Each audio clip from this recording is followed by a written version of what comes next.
It's the Caligria with If You Can See It, You Can Be It. I want to show you something from this clip inside Modern Marvel that could reshape our understanding of the universe by NBC. But it might very well do that because it's such a leap in capability. NASA is folding, yes, folding, a $10 billion space telescope into a rocket, blasting it into space, and counting on 50 precise steps happening in exactly the right order over the course of a month, while in outer space, so they can plant it a million miles away and pray it works as designed. Once we leave the planet, it's on its own. We're going to learn some things about how galaxies were formed and how the Earth came into being. It's certainly going to shape our textbooks going forward. The James Webb Space Telescope will allow us to see what happened 13 billion years ago, back to when the very first stars and galaxies were being born. We might be able to find habitable exoplanets, or planets that have similar conditions to Earth. That would just be so astounding if we could do that. But there are a lot of ifs between here and there, because making something so powerful is a precarious business. For one, rocket launches are never exactly routine. Then, once it's actually in space, the drama really ratchets up. There are a lot of precise things on Webb, and a lot of things need to happen precisely. For example, powerful telescopes require big mirrors. The larger the mirror, the fainter the thing you can see. The larger the mirror, the finer the detail you can see. The Webb mirror is 21 feet across, which is 6 times the size of Hubble's.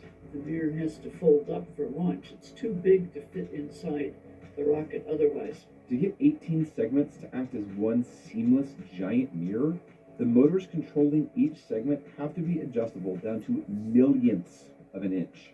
It's going to take a couple of months to get the mirror perfectly lined up. So after blasting it into space, they've got to unfold not just the mirror, but a sun shield, the likes of which we've never seen before. Just under the mirror is that tennis court size sun shield, 5 different layers, new technology for those membranes.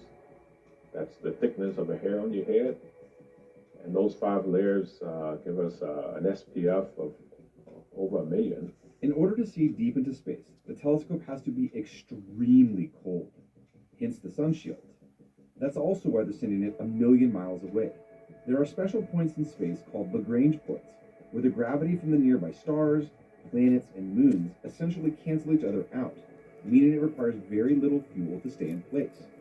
And at the Lagrange point they're planting Webb, the sun, the Earth, and the moon are always in the same direction away from Webb, so we can always keep their heat out of the telescope. The things they had to engineer or invent or solve to make Webb a reality are staggering.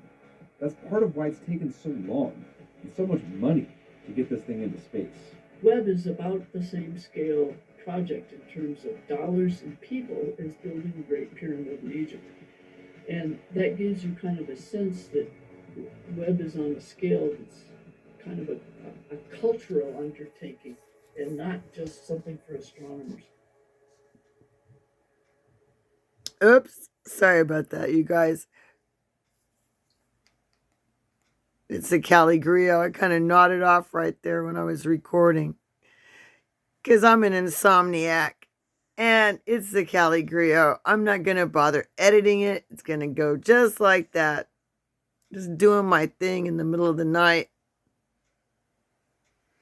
And that was Mr. Robinson. I introduced him on another.